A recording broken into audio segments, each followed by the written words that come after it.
ओम नमः परमहंसास्वादितचरणकमलचिन्मकरन्दाय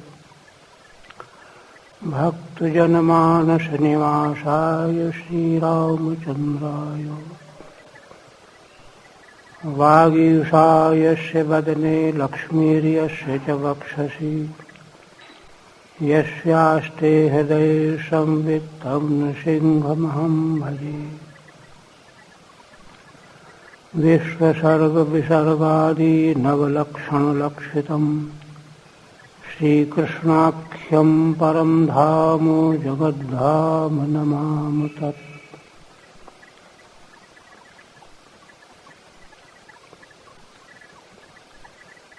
श्रीमद्भागवत के प्रथम स्कंध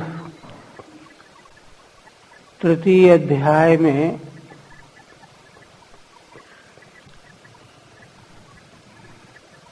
श्री भगवान के लीलावतारों का प्रश्न जो ऋषियों के द्वारा किया गया था उसी का निरूपण चल रहा है। भगवान का मूलभूत पुरुषावतार जो नित्य शाश्वत कूटस्थ है और वही सर्वरूप सर्वाधिष्ठान तत्त काल में भगवान के प्रकट होने वाले अवतारों का भी उद्गम है और समग्र विश्व ब्रह्मांड का भी वही उद्गम है।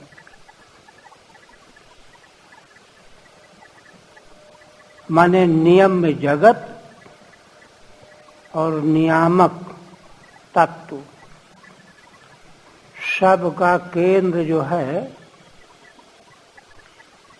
भगवान का पुरुषावतार है, कूटस्थ, वही नारायण कहा जाता है। इसके बाद फिर भगवान के लीलावतारों में सनक सनंदन आदि, भगवान का वराह के रूप में अवतार, नारद जी के रूप में अवतार, तो प्रत्येक अवतार का परिचय और भगवान के उस अवतार के लीला चरित्र का संकेत, दोनों बातें सूत जी वर्णन कर रहे हैं। तो हो गया 4। 14वें तक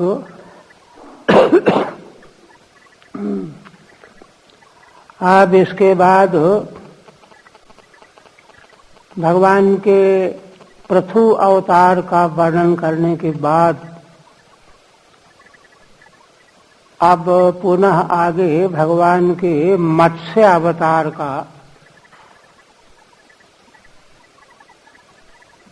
निरूपण करते हैं। रूपम स जगृहे मात्स्यम चाक्षुषो दधि संप्लवे नाव्यारोप्य महीमय्याम अपाद वैवस्वतम मनु। सूत जी महाराज कहते हैं कि इसके बाद भगवान का चाक्षुषो दधि संप्लवे, चाक्षुष मनवंतर में उदधि माने समुद्रों का जब संप्लव हुआ था, प्रलय, तो भगवान ने मत्स्य का स्वरूप ग्रहण किया। मात्स्यम विग्रहम जगृहे, गृहीतवान।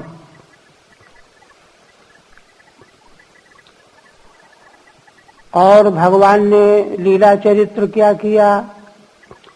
मत्स्य के रूप में अवतार ग्रहण करके नाव्यारोप्य महीमय्याम, मही माने पृथ्वी मई नौका में संसार के समस्त पदार्थों के बीज, औषधि, उनको सुरक्षित करा करके रक्षा किसकी की? आपाद वैवस्वतम मनु। वैवस्वत मनु जो आगे होने वाले थे, भावी, सत्यव्रत नाम था अभी इनका, उनकी भगवान ने रक्षा की।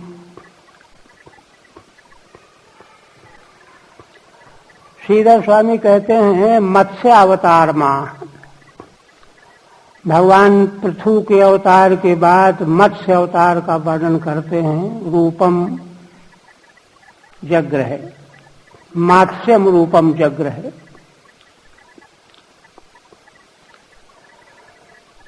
चाक्षुष मनवंतरे, चाक्षुष नाम के मनवंतर में जिस समय यह उदधी नाम संप्लव संश्लेष, जिस समय समग्र उदधी समुद्र उफन रहे थे, प्रलय काल जैसा दृश्य था, उपप्लव हो रहा, सब समुद्र एक दूसरे से मिल गए, इतना जल बढ़ा,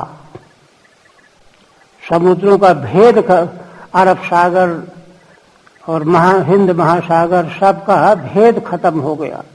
इतने बढ़े हुए सभी समुद्र कि सब एक राशि हो गया जल। कहते हैं यद्यपि मनवंतर के अवसान में तो प्रलय होता नहीं है, तो श्रीधर स्वामी कहते हैं यद्यपि मनवंतरावसाने प्रलयो नास्ति। श्री ब्रह्मा जी के एक दिन में 14 मनवंतर होते हैं ना, तो प्रत्येक मनवंतर के अंत में प्रलय थोड़ा होता है। 14 मनवंतर बीत जाने के बाद रात्रि में ब्रह्मा सो जाते हैं जब, इसलिए मनवंतर के अंत में प्रलय नहीं है।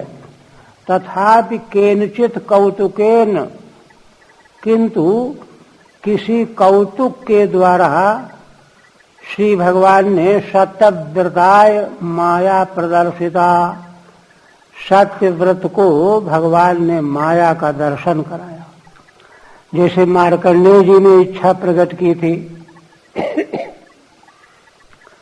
भगवान की आराधना करके पूर्ण तपस्या हो गई जब, तो उन्होंने भगवान से यही प्रार्थना किया कि मैं आपकी माया का दर्शन करना चाहता हूं, जिसके आगोश में आकर के सारा संसार मोहित हो जाता है। वो आपकी माया कैसी है यह मैं देखना चाहता हूं। तो मार्कंडेय जी को माया का स्वरूप दिखाने के लिए आकस्मिक प्रलय का दृश्य प्रकट हो गया, भगवान ने प्रकट कर दिया। तो जैसे मार्कंडेय जी को आकस्मिक प्रलय का दर्शन करा दिया भगवान ने, वैसे ही कौतुक वशात सत्यव्रत को भगवान ने यह दृश्य दिखाया। सत्यव्रताय माया प्रदर्शिता यथा अकांडे मार्कंडेयाय इति द्रष्टव्यम।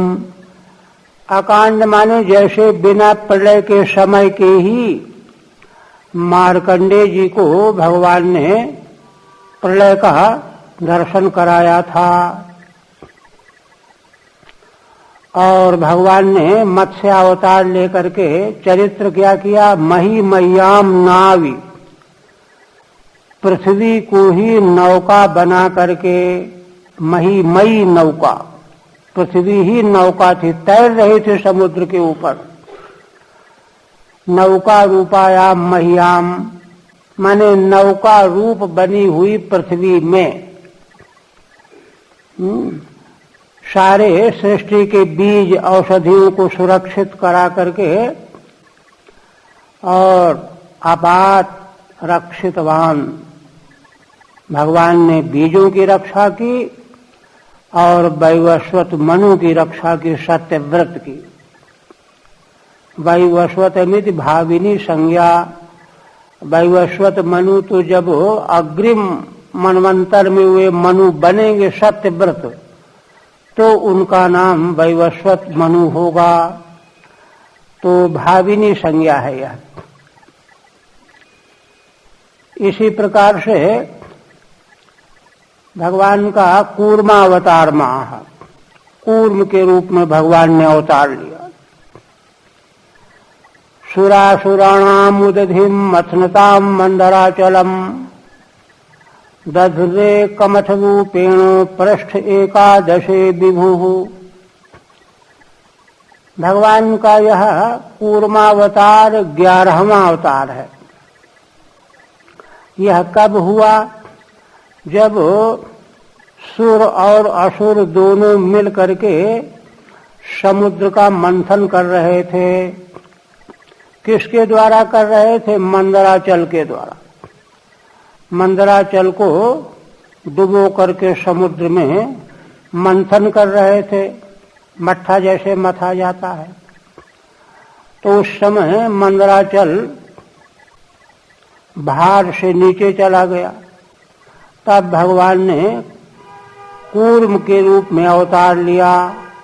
दध्रे कमठ रूपेण पृष्ठे एकादशे विभु। उस समय भगवान ने मंदराचल को पुनः मंथन के लिए स्थापित करने के लिए कमठ की आकृति में अवतार ग्रहण किया और मंदराचल को अपने पीठ पर स्थापित कर लिया। और फिर देवता असुर मंथन करने लगे। यह भगवान का 11वां अवतार है।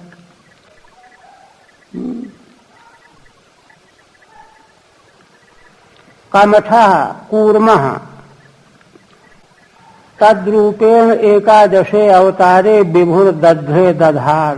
कोई ज्यादा अर्थ नहीं है। कमठ माने कूर्म। कूर्म के रूप में भगवान ने 11वें अवतार में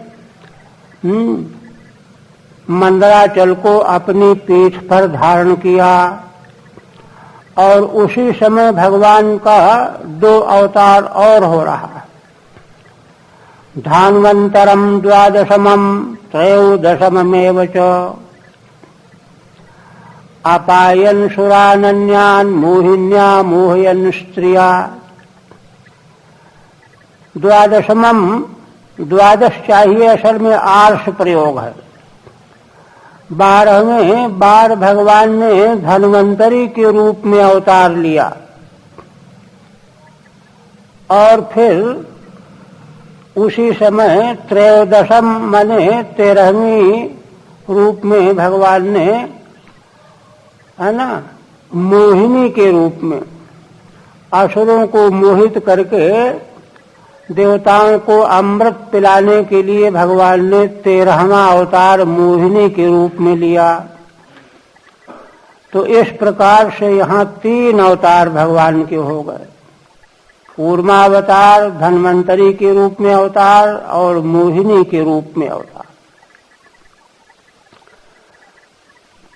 श्रीधर स्वामी कहते धन्वंतरी अवतार माह। धान्वंतरम धन्वंतरी रूपम, धन्वंतरी रूप में जो अमृत का घट सिर पर रख करके प्रकट हुए थे। 12मादित प्रयोगस्त्वार्षः, मूल में 12मं शब्द जो आया है ये आर्ष प्रयोग है।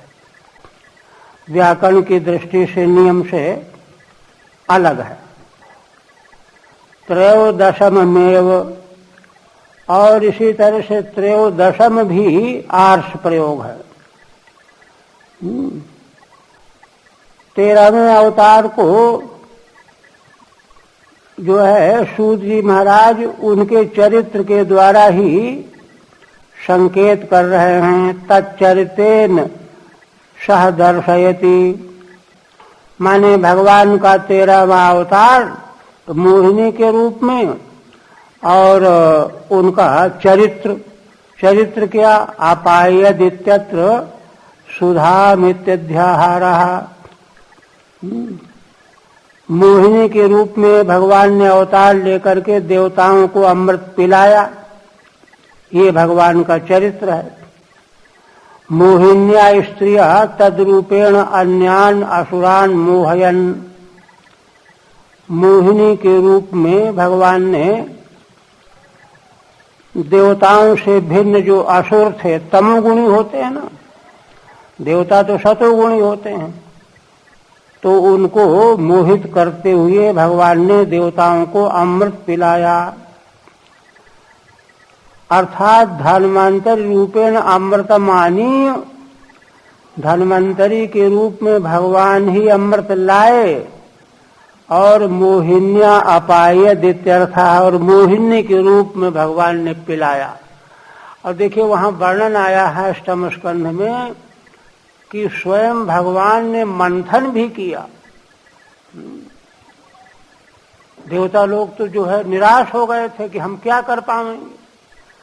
भगवान ने मंदराचल को धारण किया और मंथन करने वाले देवताओं में वैष्णवी शक्ति का आधान किया। और फिर वर्णन आया है कि थोड़ी देर मंथन चलता रहा, फिर भी कुछ बात बनी नहीं, तो स्वयं भगवान विष्णु के रूप में प्रकट होकर के मंथन करने लगे। ये वर्णन आया है, स्वयं मंथन करने लगे। तो सब कुछ जो है भगवान के द्वारा ही संपन्न होता है। ये लीला अवतार चरित्र का जो है विशेष लक्ष्य है। आप कहते हैं पंचदशम चतुर्दशम द्वासम नारसिंहम बिभ्रत दैतेन्द्र मूर्जितम ददार करजैर्वक्ष शेर काम कटकृद्य था। भगवान ने 14वां अवतार नारसिंहम बभू बिभ्रत, नृसिंह भगवान का शरीर प्रकट किया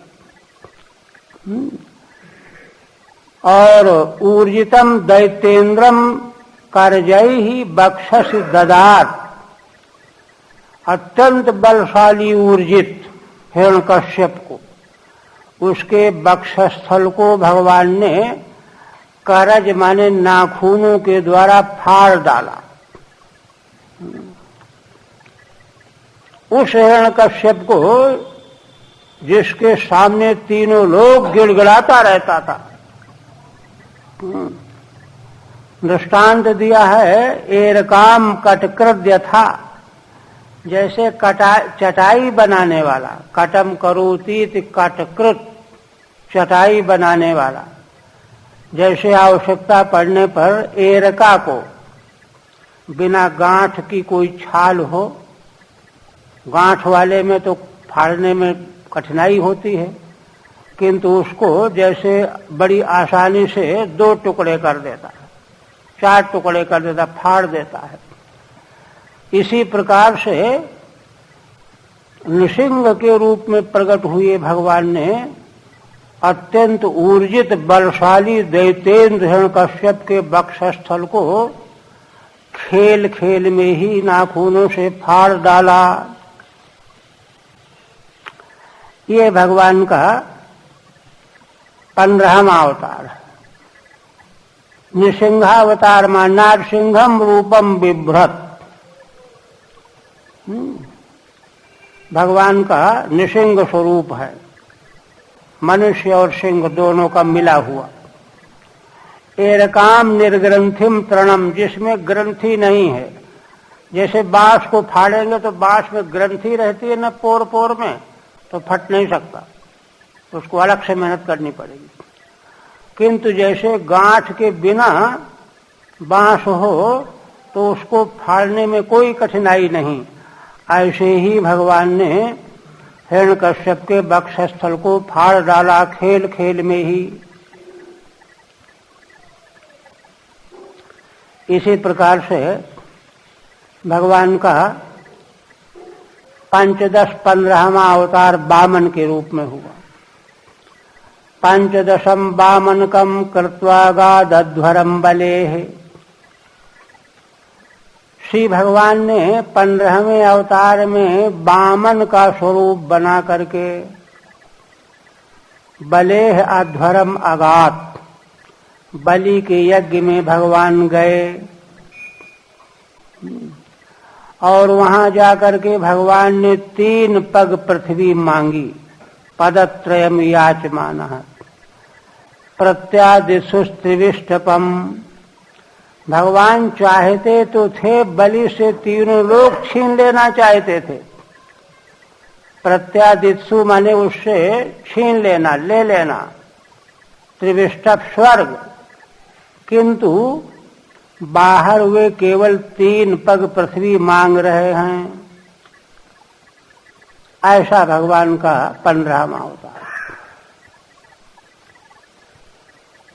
वामनावतार माह 15 दुष्टानाम मदम वामयतीति वामनकम रूपम। वामन रूप शब्द के व्युत्पत्ति बता रहे हैं। वामन शब्द का अर्थ वामनक माने दुष्टों के मद को जो नष्ट कर दे। भगवान का ऐसा रूप वामन रूप था कि दुष्टों का मद जो है नष्ट हो जाता था। अथवा वामन का अर्थ होता है वामन अंगुल का, ह्रस्व आकृति वाला, एकदम छोटा। क्योंकि भगवान को लीला विशेष करनी थी, याचना करना था लीला करने के लिए, तो छोटे होकर के याचना करना अच्छा लगता है। हर्षम्बा प्रत्यादेशु तस्मादाच्छिद्य गृहीतुमिच्छु। यद्यपि भगवान उससे छीन करके स्वर्ग ले लेना चाहते थे, किंतु फिर भी छोटे शरीर के द्वारा भगवान ने 3 पग की याचना की। ये भगवान की लीला है। वहां ये कहा गया है कि भागवत में ही कि बलि इतने धर्मात्मा थे और भगवान के भक्त थे। स्वयं भगवान ने, अदिति माता ने जब तपस्या किया तो भगवान ने दर्शन दिया। अष्टम स्कंध में वर्णन आया। तो भगवान तो सर्वज्ञ जानते हैं, तो भगवान ने प्रकट होकर के दर्शन दिया। उन्होंने स्तुति की अदिति माता ने। तो भगवान ने कहा कि मैं जानता हूं कि आपने क्यों मेरी अर्चा व्रत किया है। आप ये चाहती हो, ये चाहती हो, ये चाहती हो। भगवान ने स्वयं बताया। किंतु जैसा आप चाहती हो अभी वह समय नहीं है। देखिए, परात्पर कार्य कारणातीत भगवान जो है मर्यादाओं का कितना जो है ध्यान रख रहे हैं। अभी समय नहीं है। युद्ध आदि के द्वारा और दूसरे उपाय से बलि को पदच्युत नहीं किया जा सकता। किंतु आपने मेरी आराधना की है, व्रत किया है, साधन किया है, तो मेरी आराधना व्यर्थ नहीं जाएगी। मैं स्वयं ही अवतार लूंगा तुम्हारे ही द्वारा, और फिर मैं इसकी व्यवस्था करता हूं। तब भगवान ने अवतार लेकर के और याचना के द्वारा जो है उसको पदच्युत किया। बहुत ही मधुर लीला है। बाद में जो है ब्रह्मा जी भगवान की प्रार्थना करने लगे कि नाक गरुण पाश बांध लिया था ना, कि अरे भगवान आपका कोई नाम ले लेता है तो संसार सागर से पार हो जाता है। इसने तो सब कुछ दे दिया आपको, धन संपत्ति राज ऐश्वर्य खजाना और अपने को भी, तो भी आप इसको बांधे हुए हैं पाश में। तो भगवान ने मुस्कुरा करके उत्तर दिया। देखिए, ये भगवान की माया का मोह देखिए। अब ब्रह्मा जी ऐसा कह रहे हैं कि जैसे भगवान कुछ गलती कर रहे हैं, नासमझी का काम कर रहे हैं। तो भगवान ने मुस्कुरा करके उत्तर दिया कि ब्रह्मन, आप ठीक कहते हो, मैं स्वयं जानता हूं। अब मैंने तो प्रहलाद को वरदान दे रखा है कि तुम्हारे वंश के किसी का मैं वध नहीं करूंगा, मारूंगा नहीं। और फिर भगवान कहते हैं कि मैंने इसको छल से इस तरह की बातें की, ये किया, ये किया, ये किया, लेकिन ये डिगा नहीं। ये स्वयं इसका धर्माचरण, धर्मनिष्ठा और भगवत निष्ठा इतनी प्रबल है, प्रखर है। इसलिए स्वर्ग क्या है, स्वर्ग से भी उत्तम लोक मैं इसको दे रहा हूं, सुतल लोक जाएगा। तो भगवान की लीलाएं इतनी रहस्यमयी हैं कि उनका अर्थ जल्दी लगता नहीं है। ब्रह्मा जी जैसे महापुरुष मोहित हो गए, और कि फिर क्या बात है। तो ये है लीला। इसके बाद फिर कहते हैं, अवतारे षोडश में पश्यन् ब्रह्मद्रुहो नृपान्। 16वें अवतार में भगवान ने जब देखा कि अरे ब्राह्मणों से द्रोह करने वाले राजा हो गए, ब्रह्मद्रुह नृपान् पश्यन् त्रिसप्त कृत्वा, 7 को 3 बार माने 21 बार, त्रिसप्त कृत्वा कुपितो निक्षत्रामकरोन्महीम, इस पृथ्वी को क्षत्रियों से शून्य कर दिया। ब्राह्मणों से द्रोह करने वाले क्षत्रियों का इस प्रकार से 21 बार नाश किया। 21 बार नाश का मतलब यह है कि कोई स्वप्न में भी ब्राह्मण से द्वेष करने की बात सोचे भी नहीं। इसलिए वंश का उच्छेद किया।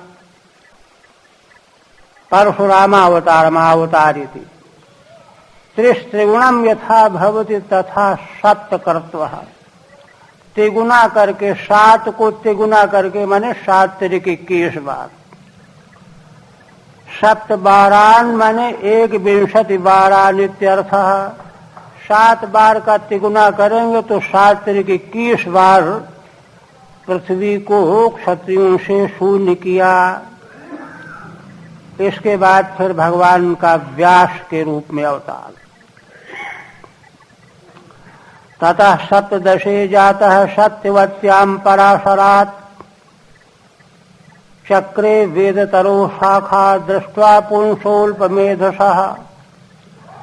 इसके बाद 17वीं बार में भगवान पराशर ऋषि से सत्यवती कन्या के उदर से भगवान व्यास के रूप में प्रकट हुए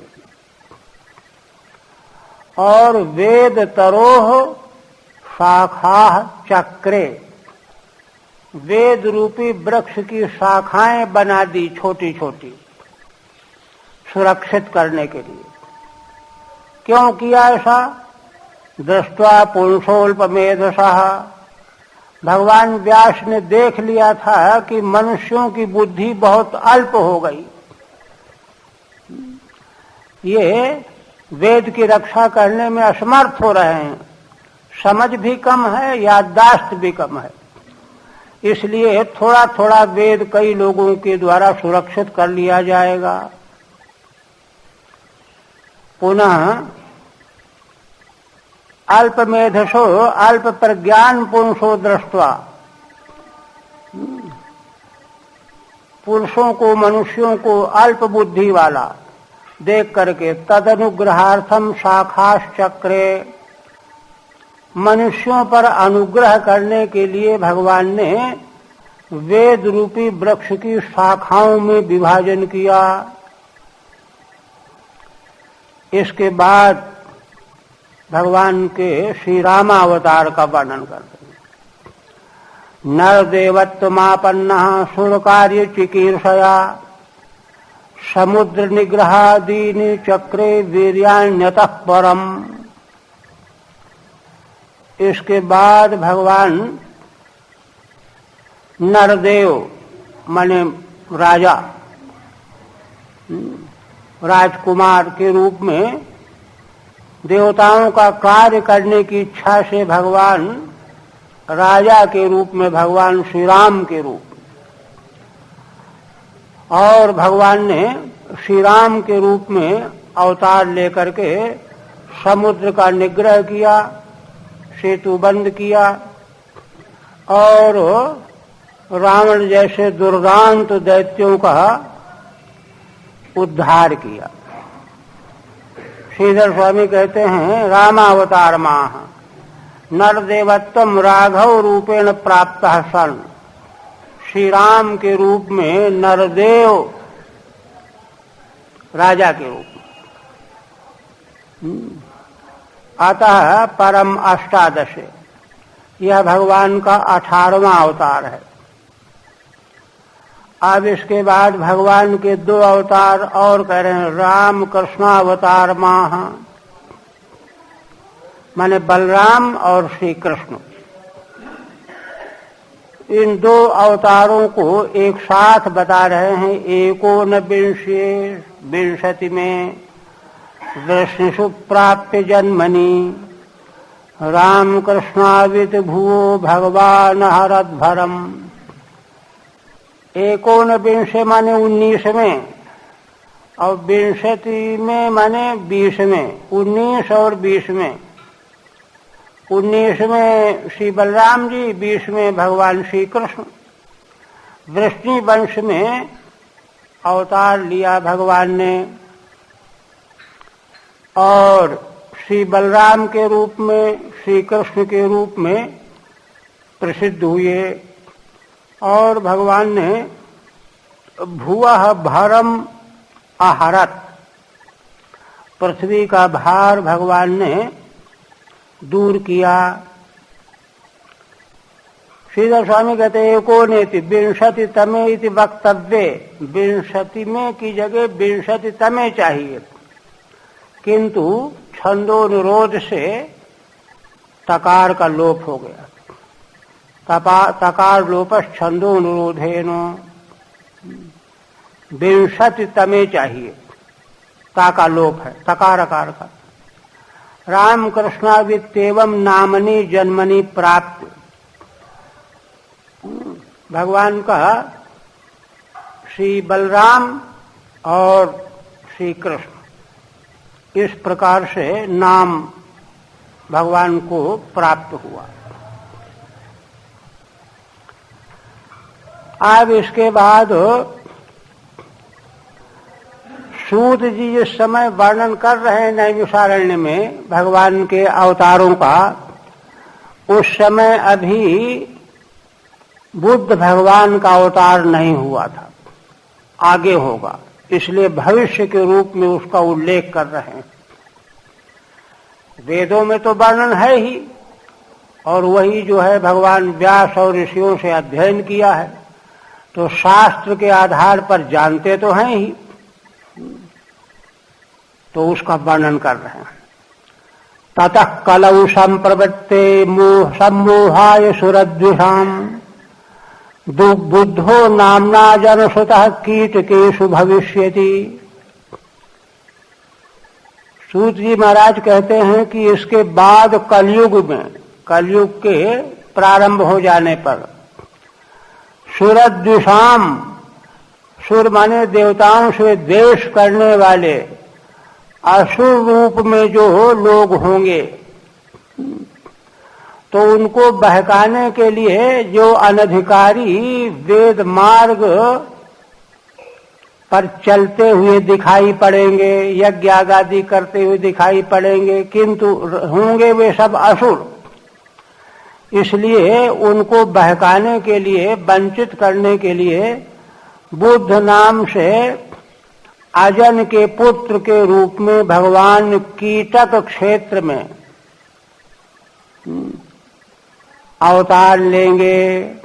भगवान का यह भी अवतार होगा। श्रीधर स्वामी कहते बुद्धावतार माता है अजनस्य सुतः, इनके पिता का नाम अजन। कहीं कहीं जिन सुत भी पाठ है, जिन भी उन्हीं का नाम है। जिनोपिसायो कीटकेश मध्य गया प्रदेश, गया प्रदेश है ये, बिहार के आगे। इसके बाद भगवान का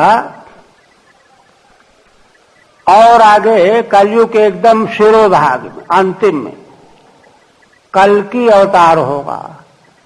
अथासौ युग संध्यायाम दस्यु प्रायेषु राजसु जनिता विश्व यशसो नामना कल्किर जगतपति।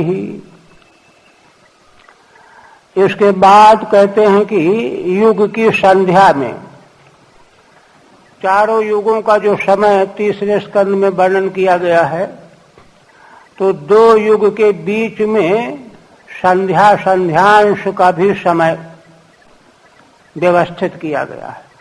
तो कलयुग के अंत होता रहता है और सतयुग आने वाला होता है, तो उसी को युग संध्या कहते हैं।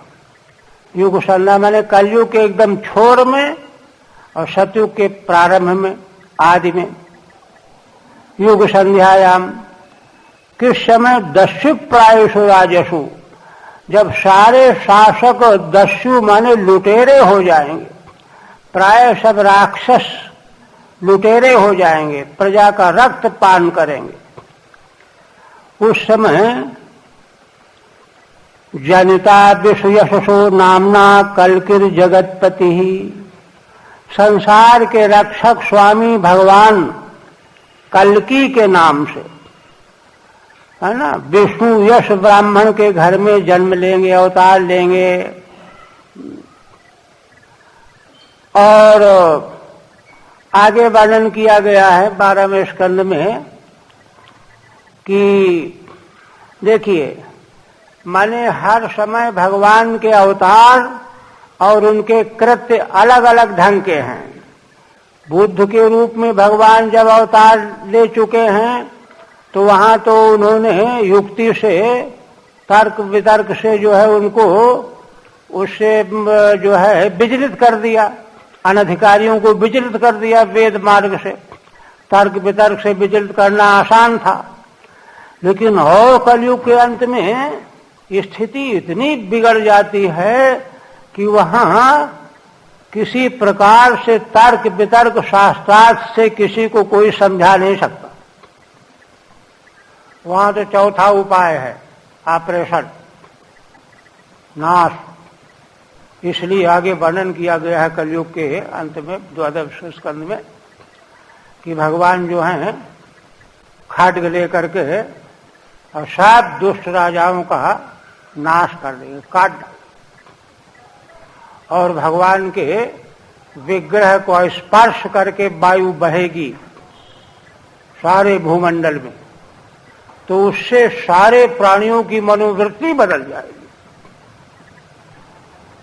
सब सात्विक हो जाएगी। उद्दंड एक भी जीवित नहीं बचेगा, है ना। 99% का संहार हो जाएगा, सत्यानाश हो जाएगा। जिनमें सात्विकता है मजबूरी में जी रहे हैं, युग में भी। युग में तो भले लोगों को दुख होता है ना, अत्र संतो विषेदन्ते भरशिष्यन्ते साधवा, ये तो अभी है, फिर और आगे क्या होगा, ये तो बढ़ेगा ये। तो वे तो अपने आप, वो तो सात्विकता चाहते ही हैं, किंतु सारी सृष्टि में सत्व का साम्राज्य छा जाएगा, तब सतयुग आ जाएगा। तो इसलिए माने वहां समझाने तर्क वितर्क शास्त्रार्थ का समय नहीं है। समझाने के लिए देखिए, द्वापर में ही देखिए, कौरवों को कितना समझाया, विदुर ने समझाया, भीष्म जी पितामह ने समझाया, कुछ नहीं हुआ। स्वयं भगवान भी समझाने के लिए गए, कर्तव्य समझ करके। भगवान जानते थे कि जो ये मानने वाला नहीं दुर्योधन, लेकिन कर्तव्य है, धार्मिक पुरुष का कर्तव्य है कि पूरी चेष्टा करें। ये तो स्वयं जो है भगवान ने उत्तर दिया है विदुर जी को। विदुर जी के यहाँ जब भगवान जाकर के ठहरे तो विदुर जी को बड़ा दुख हुआ, बातचीत होने लगी। वहीं तो सात्विक भोजन किया, दुर्योधन का सारा इंतजाम उपेक्षा कर दिया कि भगवान आप जो है कौरवों की सभा में जा रहे हैं। दो कारणों से विदुर जी दुखी थे।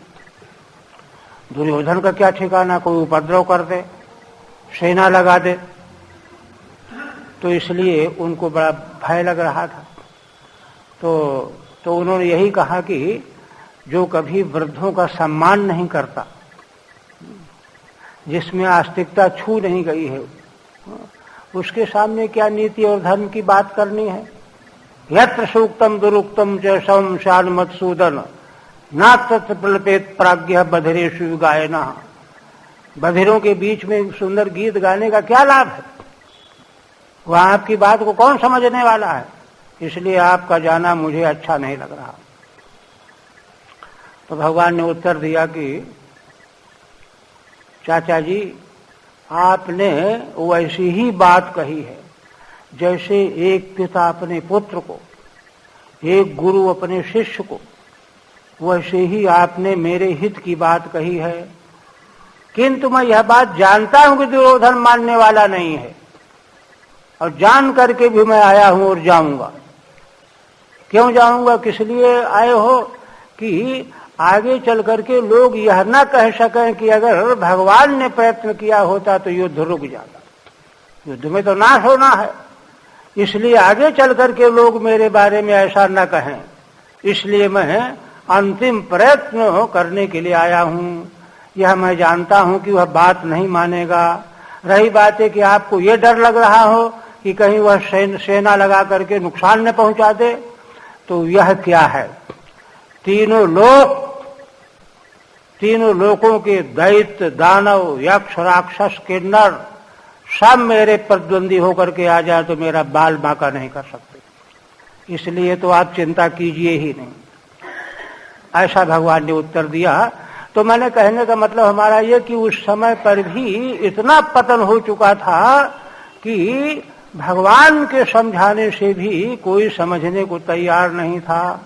इसलिए अंतिम में तो कल्कि के रूप में अवतार लेकर के भगवान को ऑपरेशन ही करना पड़ेगा, ये है मतलब। अब आगे समीक्षा कर रहे हैं। अवतारा ह्य संख्या हरे सत्व निधेर दुजा। अच्छा, उसकी टीका है, कल के अवतार में अथित युग संध्यायाम, माने कलयुग के अंत में, कलेर अंते विष्णु यशसः ब्राह्मणात, विष्णु यशा नाम के ब्राह्मण, मुरादाबाद जिले में संभल नाम का ग्राम है, वहां विष्णु यश नाम के ब्राह्मण के घर में भगवान का अवतार होगा। सकाशात जनिता जनिष्यते। अब इसी प्रकार से भगवान के और भी अवतार कहीं हो गए हों आंशिक रूप में, तो अनुक्त सर्व संग्रहार्थ माह, तो सबका संग्रह कराने के लिए सूत जी कह रहे हैं अवतारा ह्यसंख्या।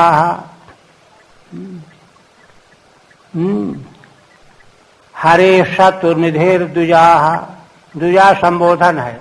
हे ऋषियों, हे ब्राह्मणों, सत्व के निधि, भगवान सत्व के निधि हैं, इनके असंख्य अवतार हैं। सत्व निधि भगवान श्री हरि के अवतारों को कोई गिन नहीं सकता, असंख्य अवतार हैं। जैसे यथा विदाशिना कुल्या सरसा शिव सहस्रशः, जैसे अविदाशिना, अविदाशिना माने ऐसा कोई जलाशय स्रोत हो जो कभी कम न होता हो,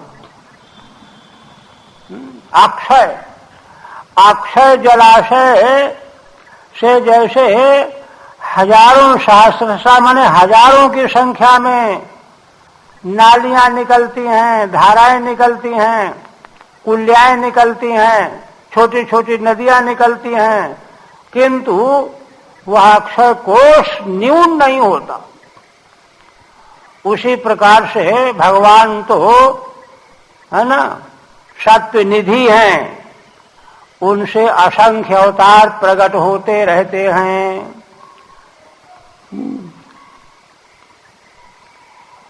टीका में कहते हैं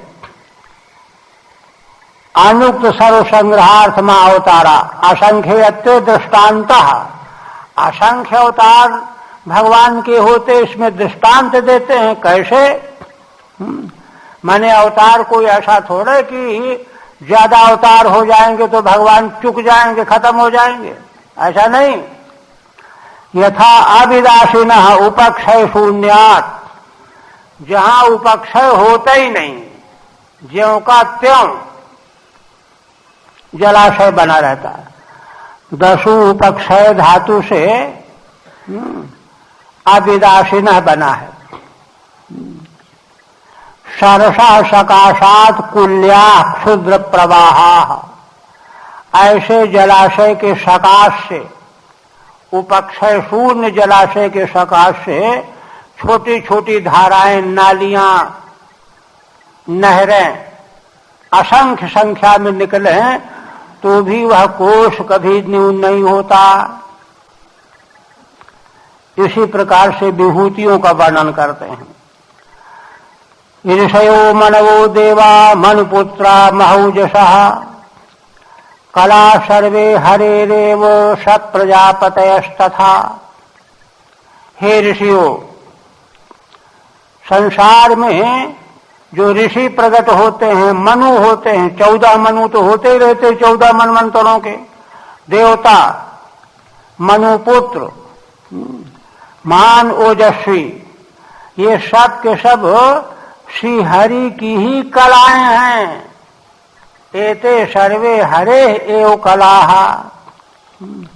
और प्रजापति दक्षादि सब प्रजापतयस्तथा विभूतियां हैं। और कहते हैं कि इस तरह से विभूतियां अंशावतार, आवेशावतार, एते चांश कला पुंसः कृष्णस्तु भगवान स्वयं इंद्रारि व्याकुलम लोकम मृडयन्ति युगे युगे। सूत जी कहते हैं कि देखो, ये सब तो परम पुरुष, पुरुषावतार पहला उद्गम, उसके ये अंश कलाएं हैं, किंतु भगवान श्री कृष्ण तो साक्षात नारायण वासुदेव अवतारी हैं स्वयं। और ये अंश कला के रूप में भगवान के अवतार, साक्षात श्री कृष्ण के रूप में अवतार क्यों होते हैं? इंद्रारि व्याकुलम लोकम मृडयन्ति युगे युगे। युग युग में अवतरित होकर के इंद्र के आदि कौन है? असुर, उनके द्वारा व्याकुल लोकों की रक्षा करते हैं, सुखी करते हैं, सुख पहुंचाने के लिए भगवान अवतार लेते हैं। तत्र विशेष माह, माने विभूतियों को वर्णन करके अब विशेष बात कहते हैं कि थोड़ा सा अंतर इस रूप में देखना चाहिए। क्या? एते चेति पुंसः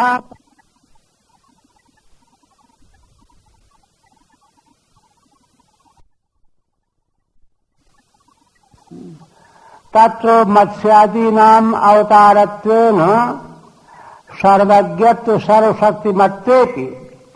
देखिए, मत्स्य आदि जो हैं भगवान के अवतार हैं तो ये सर्वज्ञ सर्वशक्तिमान। देखिए, सर्वज्ञता सर्वशक्तिमत्ता में रंच मात्र भी फर्क नहीं है, किंतु असल में उपयोगिता के लिए भगवान विग्रह धारण करते हैं ना, आवश्यकता के लिए। तो जितनी आवश्यकता, जैसा कार्य है उतनी शक्ति प्रकट कर लेते हैं, है? तो इसलिए यथोपयोग में ज्ञान क्रिया सत्याविर्भाव सत्याविष्करणम जितना उपयोग है, आवश्यक है, उतना ज्ञान, उतनी क्रिया, उतनी शक्ति का आविष्कार होता है। कुमार नारदादिषु आधिकारिकेषु यथोपयोग मंश कलावेशः। अब इसी का विवेचन करते हैं सनत सनंदन सनातन सनत कुमार श्री नारद जी, भगवान के अवतार ही कहे गए हैं। तो इनमें ये जो हैं कैसे अवतार हैं? आधिकारिक अवतार हैं। इनको भगवान ने प्रकट होकर के अधिकार दिया है कार्य विशेष के लिए। तो आधिकारिकेषु यथोपयोग मंश कलावेशः, इसलिए जितना उपयोग इनके लिए जरूरी है, भगवान के अंश कला का इनमें आवेश है, उतना। तत्र कुमारादिषु ज्ञानावेशः, सनत सनंदन सनातन सनत कुमार में ज्ञानावेश के रूप में भगवान प्रकट हुए। पृथुवादिकों में शक्त्यावेश है, शक्ति है उनमें, पृथ्वी का दोहन किया। किंतु इसी प्रकार से कृष्णस्तु भगवान साक्षात नारायण है। भगवान श्री कृष्ण तो साक्षात नारायण हैं। क्यों? आविष्कृत सर्वशक्तित्वात्। बात यह है कि द्वापर के अंत में आते आते समाज इतना पतित हो गया था, निकृष्ट हो गया था। सोचिए आप कि जहां जो है बहन के पुत्रों को मार डाला कंस ने, कितना पतन है, कोई ठिकाना। और जो है द्रौपदी जैसी महारानी का अपमान किया गया हस्तिनापुर के राज दरबार में। इससे अधिक पतन और क्या होगा? ऐसे समय में भगवान के अवतार की ऐसी ही आवश्यकता थी जो सर्वशक्तियों से संपन्न हो। इसलिए भगवान श्री कृष्ण का अवतार साक्षात नारायण का अवतार कहा जाता है। आविष्कृत सर्वशक्तित्वात्। तभी तो देखिए 10 दिन के भीतर ही पूतना का उद्धार कर दिया, और क्या क्या सब चरित्र जानते हैं आप लोग। तो गोवर्धन पर्वत को उठा लेना, इस प्रकार के चरित्र किसी चरित्र में, किसी अवतार में नहीं है। इसका क्या मतलब? इसका मतलब यही है कि समग्र शक्ति से संपन्न होकर के भगवान श्री कृष्ण का अवतार है। इसीलिए जो है कलयुग में विशेष करके इन्हीं भगवान की उपासना, आराधना और भक्ति से जो है लोगों का कल्याण होता है। सर्वेषां प्रयोजनमाह। बाकी बात यह है कि इसको लेकर के अलग जो है पार्टी बंदी नहीं करनी चाहिए, ये गलत है। सब भगवान के अवतार जो हैं, पीछे कह चुके ना श्रीधर स्वामी कि सर्वज्ञता सर्वशक्तिमत्ता में रंच मात्र भी फर्क नहीं है। जब वेदांत जो है जीवो ब्रह्मयु ना पर है कहता है, तो भगवान की बात है। यहां तो कोई न्यूनता का कोई प्रश्न ही नहीं है। अब कहते हैं सर्वेषां प्रयोजनमा। भगवान के जितने भी अवतार होते हैं, चाहे अंशावतार हो, कलावतार हो, आवेशावतार हो, सबका प्रयोजन क्या है कि इंद्रारि व्याकुलम लोक। इंद्रारयो दैत्याः। इंद्र के हरि माने शत्रु कौन? दैत्य है ना। तैर व्याकुलम उपप्लुतम लोकम। उनके द्वारा व्याकुल, उपप्लुत, घबराया हुआ संसार। मृडयंत सुखिनम कुर्वन्ति। भगवान अवतार लेकर के हर समय लोग को सुखी करते हैं। आप कहते हैं कि भगवान के अवतार का कीर्तन करने का फल देखिए, बहुत बड़ी महत्व की बात है। जन्म कर्म जन्म गुह्यम भगवतो या तत्प्रेतो नरः सायं प्रातः गणन भक्त्या दुखद ग्रामाद विमुच्यते। श्री भगवान के गोपनीय जन्म, गोपनीय जन्म का मतलब असल में ये होता है कि देखिए, इसीलिए बहुत दार्शनिक भ्रमित हो गए। आज समाजियों ने कहा कि भगवान का अवतार हो ही नहीं सकता। ऐसा मैंने दर्शन ही गलत हो गया। वैदिक दर्शन को ठीक ठीक ग्रहण किए बिना जब वेदांत कहता है कि भगवान स्वयं ही संसार बन गए, भगवान ही संसार बनाने वाले, स्वयं ही संसार बनने वाले, तो उन भगवान को अवतार लेने में क्या कठिनाई है। लेकिन जब दर्शन गलत हमारी बुद्धि में बैठा रहेगा तो बात समझ में नहीं आएगी, उल्टी पुल्टी बात निकलेगी। इसलिए भगवान के जन्म गुह्य हैं, गोपनीय हैं। ये तो गीता में भगवान कहते हैं कि जो है अव्यक्तम व्यक्तमापन्नम मन्यन्ते माम बुद्धयः परम भाव मजानंतो ममाव्यय मनुत्तमम। मैं अव्यय सर्वोत्तम मुझको जानते नहीं हैं, व्यक्त रूप में जैसा देखते हैं। शिशुपाल और कंस आदि तो सामान्य व्यक्ति ही तो समझते, और क्या समझते थे। तो इसलिए भगवान के अवतार गुह्य होते हैं। इनको वैदिक परंपरा की आस्था पर विश्वास करने वाला ही जानेगा, नहीं जानेगा नहीं। केवल सिर हिला दे वो बात दूसरी है, अंदर अंदर जो है उसको मानेगा नहीं। इसलिए जन्म गुह्यम भगवतो यह तत्प्रयतो न रहा, किंतु आस्था और श्रद्धा पूर्वक जो इनको मान लेता है और प्रातः काल संयत होकर के इनका चिंतन करता है।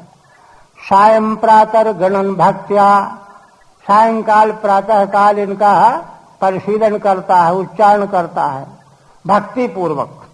दुखद ग्रामाद विमुच्यते, तो दुख रूपी संसार से मुक्त हो जाता है। इतना बड़ा फल हमारी वैदिक परंपरा में तो अश्वत्थ भगवान का स्वरूप है कहा गया है। ये सब बात है, बड़ी गहरी बात, ऐसी कहीं मिलेगी नहीं संसार में। श्री गोस्वामी कहते हैं एतत् कीर्तन फलमाह जन्मेति, गुह्यम माने अति रहस्यम, अति रहस्य है और रहस्य समझने की बुद्धि है नहीं, पवित्रता नहीं है, सात्विकता नहीं है, रजोगुण तमोगुण भरा हुआ है, व्यवहार खान पान ही ठीक नहीं है, झूठ छल कपट भरा हुआ है, जीवनचर्या ठीक नहीं है। इसलिए अति रहस्य वाली बात समझ में नहीं आती। प्रायतः शुचि सन पवित्र होकर के श्रद्धा पूर्वक दुख ग्रामात संसारात, दुख ग्राम दुख का घर है, समुदाय है संसार, इससे मुक्त हो जाता है। एतद् रूपम भगवतो ह्यरूपस्य चिदात्मनः माया गुणैर्विरचितम महदादिभिरात्मनि। अब और कहते हैं कि यह जो कहा गया कि विमुच्यते, तो भला भगवान के इन लीलाओं को, अवतार चरित्रों को कथन करके मुक्त हो जाएगा। कितनी बड़ी बात है, देखिए कैसे मुक्त हो जाएगा। हृदय ज्ञानानंद मुक्ति कहा जाता है। तब कहते हैं कि भाई देखो, विमुच्यते यदुक्तम तत्र कथम देहद्वय संबंध सति तद विमुक्ति। जब तक दोनों देह बने रहेंगे, स्थूल देह सूक्ष्म देह है, तब तक विमुक्ति कैसे होगी। सायंकाल प्रातः काल भगवान के लीलावतारों का हम वर्णन कर लें और शरीर तो बने रहेंगे, अहमता ममता बने तो मुक्ति कैसे हो जाएगी। इत्याशंक्य देहद्वय संबंधस्य भगवन मायोत्था विद्या विलसितत्वात् एतत् क्षणाद जनित विद्या तन्निवृत्त रूप पद्धति इत्याशयना। देखिए कह रहे हैं कि बहुत बड़ी बात कही जा रही है। श्रीधर स्वामी जी अनुग्रह करके क्या तात्पर्य स्पष्ट करते हैं। कहते ये तो ठीक है, जब तक दोनों देह के फंदे में आत्मा है तब तक मुक्ति तो होगी नहीं। किंतु कह रहे हैं कि यह जो देह दो हैं, स्थूल सूक्ष्म देह जो हैं, ये तो भगवान की माया का विलास है। माया का विलास है ना। भगवान मायोत्था विद्या विलसितत्वा, जीव के लिए अविद्या, भगवान की माया जीव की अविद्या। तो भगवान मायोत्था विद्या विलसितत्वात्, देखिए माया के स्वामी भगवान को बंधन की अनुभूति नहीं होती, जीव को होती, क्योंकि जीव में अविद्या रहती। तो माया से उत्पन्न जो अविद्या, तद विलसित है यह संबंध, देह द्वेष संबंध, और इसीलिए मैं देह हूं अहमता ममता करता है जीव। एतत् क्षणाद जनित विद्या, किंतु भगवान के इन लीला चरित्रों को, इन अवतार चरित्रों को जब सुनेगा, कथन करेगा, तो इससे विद्या की प्राप्ति हो जाएगी, विद्या प्राप्त हो जाएगी। और विद्या प्रकट होकर के अविद्या का नाश कर देगी, अविद्या का खात्मा कर देगी। जब अविद्या का खात्मा कर देगी तो देह द्वेष संबंध भी समाप्त हो जाएगा, हो जाएगी मुक्ति। यह बात कहने जा रहे हैं। एतत् क्षणाद जनित विद्या तन्निवृत्त रूपपद्यते इत्याशयनाः। माने श्रीमद् भागवत के श्रवण से जो वह विद्या प्राप्त हो जाएगी, उत्पन्न हो जाएगी, उससे अविद्या की निवृत्ति हो जाएगी, तो दोनों देहों से संबंध निपट जाएगा और मुक्ति प्राप्त हो जाएगी। तो पीछे जो मुक्ति कही गई है वह संभव है। यह बात 5 श्लोकों से कहने जा रहे हैं। क्या कहने जा रहे हैं? कह रहे हैं कि देखो,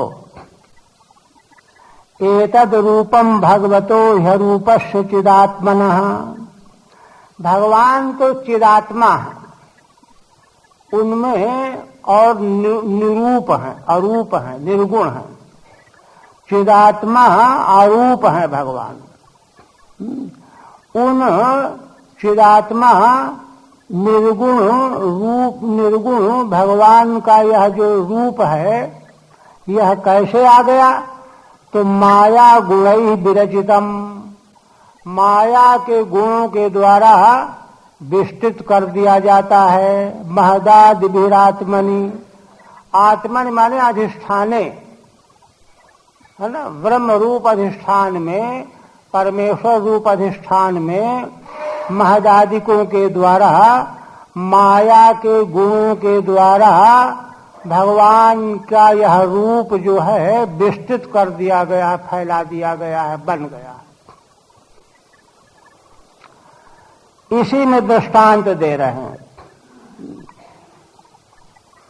कहते हैं कि देखो, यथा नभसि मेघौ घोरेणुर्वा पार्थिवो मिले, एवं दृष्टर्दृश्यत्वम् आरोपितमबुद्धिभिः। जैसे आकाश में मेघ का ओघ माने समुदाय, मेघमंडल, बादल, अथवा रेणुर्वा पार्थिवो मिले, और वायु में रेणु, धूली, धूली, जैसे धूली वायु में नहीं रहती, लेकिन अज्ञानी मनुष्य जो हैं, बालक आदि, ये समझते हैं कि ये धूली बालू उसमें वायु में है। इसी तरह से मेघ मंडल वायु में टिका रहता है, लेकिन अज्ञान से समझते हैं कि आकाश में टिका हुआ है वह वायु में। पक्षी भी जो उड़ते हैं आकाश में, तो आकाश में क्या उड़ेंगे? आकाश में वायु भरा है, वायु में उड़ते हैं, वायु में ठहरे रहते हैं। आकाश में तो गिर ही पड़ेंगे वायु न हो तो। इसलिए मेघमंडल वायु में रहता है, लेकिन हम समझते हैं कि आकाश में है। धूली जो है हम समझते हैं कि वायु में, धूली तो पृथ्वी में है, पृथ्वी के कण है धूली के कण। एवं दृष्टर दृश्यत्वम, इसी प्रकार से परम दृष्टा भगवान चिदात्मा, उनमें दृश्यत्व अज्ञानियों के द्वारा आरोपित कर लिया जाता है। अबुद्धि भी दृश्यत्वम दृष्टरि आरोपितम। तो ये 2 श्लोक हुए, टीका देखते हैं इसकी। आप कहते हैं अरूपस्य चिदेक रसस्य आत्मनः जीवस्य एतत् स्थूलम रूपम शरीरम। चिद रूप, चिदेक रस जो आत्मा, जीवात्मा, जिसका कोई रूप नहीं है, उसका यह स्थूल रूप शरीर, यह जो जीव को प्राप्त हो गया है, यह तो भगवान की माया का विलास है। भगवतो या माया तस्याह गुणैः महदादिभिरूपैर् विरचितम।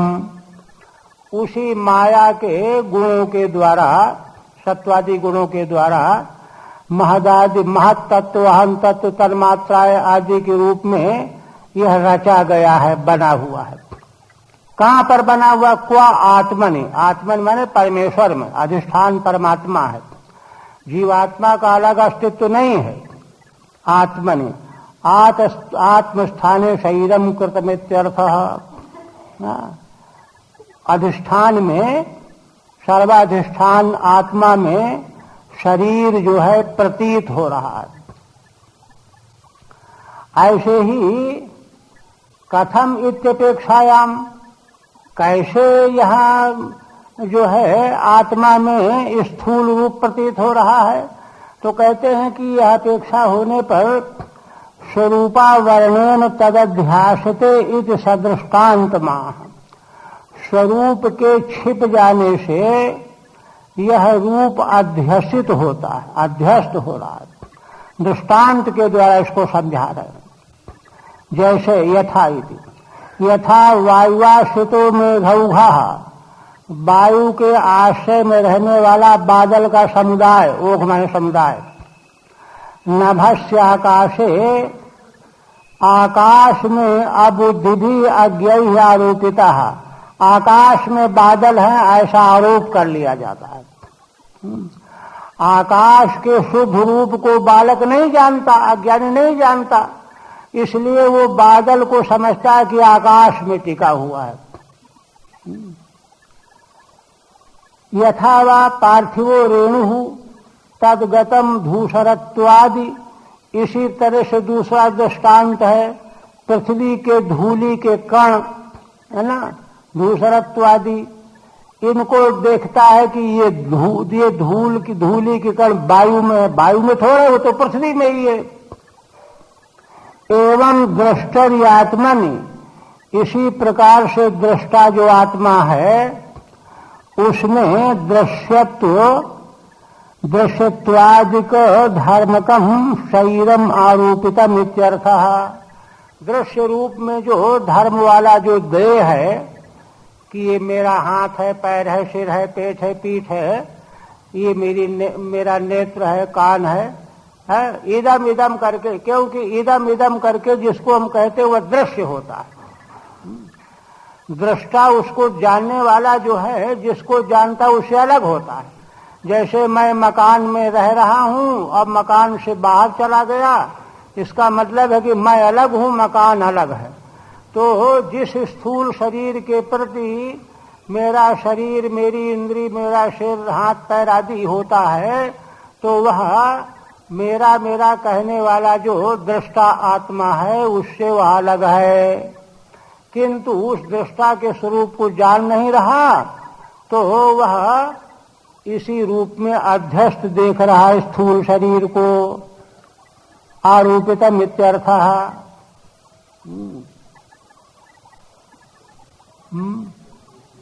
5 मिनट चलेंगे। अच्छा, इसका 5 श्लोक पूरे करने हैं। 2 हो गए, 3 मूल कर देते हैं।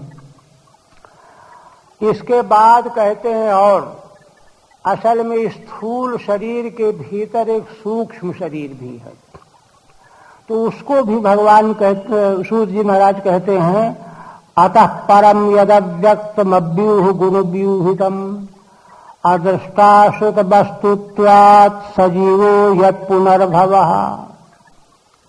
असल में जीव संज्ञा किसकी है?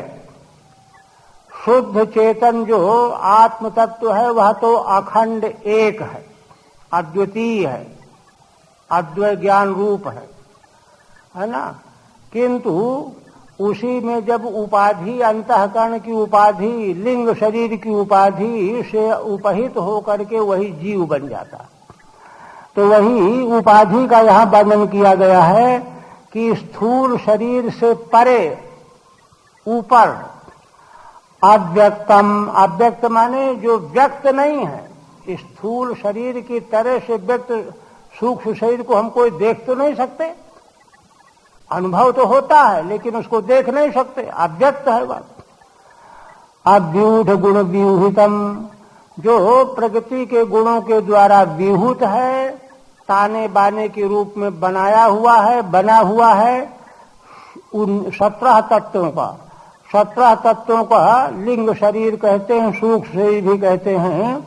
वह स्थूल शरीर से परे है। अदृष्टाश्रुत वस्तुत्वात्, वह अदृष्ट और अश्रुत है। अदृष्ट माने जिसको देखा नहीं कभी, अश्रुत माने जिसको सुना भी नहीं, है ना। तो ऐसी वस्तु वाला है वह, और वह ऐसा जो सूक्ष्म अव्यक्त सूक्ष्म शरीर है, या लिंग शरीर भी उसी का नाम है, तो उससे संबद्ध होकर के ही जीवत्व आता है। अंतःकरणावच्छिन्नम चैतन्यम जीवः सजीवो यत् पुनर्भवः। और वह लिंग शरीर चाहे सूक्ष्म शरीर बार बार वही जन्म लेता रहता है। यत् पुनर्भवः, पुनर्भव माने बार बार नए नए शरीरों को प्राप्त कराने का कारण वह लिंग शरीर है। वह तब तक नष्ट नहीं होता जब तक मोक्ष के योग्य नहीं हो जाता, वो जीवाशय कहा जाता है। अब आगे कहते यत्रे में भगवय सद रूपे पद सिद्धे स्वसंविदा। अब ये जो भगवान की माया से बने हुए दोनों रूप हैं, स्थूल और सूक्ष्म, अव्यक्त और स्थूल, इनको स्वसंविदा माने अपने विद्या के बोध से, स्व माने आत्मा, आत्मज्ञान से, अपने को न जानने से ही यह सब है। और जब अपना संवित माने आत्मज्ञान हो जाता है तो आत्मज्ञान के द्वारा अध्यस्त वस्तु का बाध हो जाता है। रज्जू को जब रज्जू देख लेंगे तो सर्प माला छिद्र कुछ नहीं रह जाएगा। ये तभी तक रहते हैं जब तक रज्जू को समझते नहीं है, देखते नहीं। अविद्यात्मनि कृते, ये तो अपने आत्म स्वरूप को न जानने के कारण ही हम में ये दोनों शरीर दिखाई देने लगे थे। जब आत्म संविदा प्राप्त हो गई तो दोनों शरीर ये समाप्त हो गए। कृते इत तद ब्रह्म दर्शनम, और इस तरह से दोनों शरीरों से पृथक होकर के आत्म दर्शन प्राप्त कर लेना ही ब्रह्म दर्शन प्राप्त करना है। टीका इसकी फिर और दिन करेंगे, अभी एक श्लोक और कर रहे, टाइम तो हो रहा है। यद्देशो परता देवी माया वैशारदी मति, मैंने पूरा वेदांत की प्रक्रिया दे दी। संपन्ने वेद विदुर महिम स्वे महीयते। सूत जी कहते हैं यदि ऐसा माया देवी वैशारदी मति माने जो कुशल बुद्धि है, कुशाग्र बुद्धि है, इसी रूप में माया है, माया का प्राकट्य है। यह वैशारदी मति जो माया रूप है, माया का कार्य है, यह जब इस रूप में बन जाती, इस रूप बन जाने का मतलब माने अविद्या को निवृत्त करा करके विद्या वाली मति बन गई, बुद्धि बन गई, प्रकट हो गई। मैं नित्य शुद्ध बुद्ध मुक्त आत्मा ही हूं और उससे भिन्न सब असत है, यह बुद्धि बन गई। तब संपन्न एवेद विदुहु महिम्न स्वे महीयते, तब उस समय जीवात्मा को अपनी महिमा में संपन्न हुआ समझना चाहिए और अपनी महिमा में स्थित होकर के, संपन्न होकर के, और उसी अपनी महिमा में वह सुशोभित होने लगता है, प्रकाशित होने लगता है। प्रकाशते से महिम्ने महीयते प्रकाशते, यही मूल रह गया। फिर इसकी व्याख्या जो है कल तो अष्टमी रहेगी, परसों फिर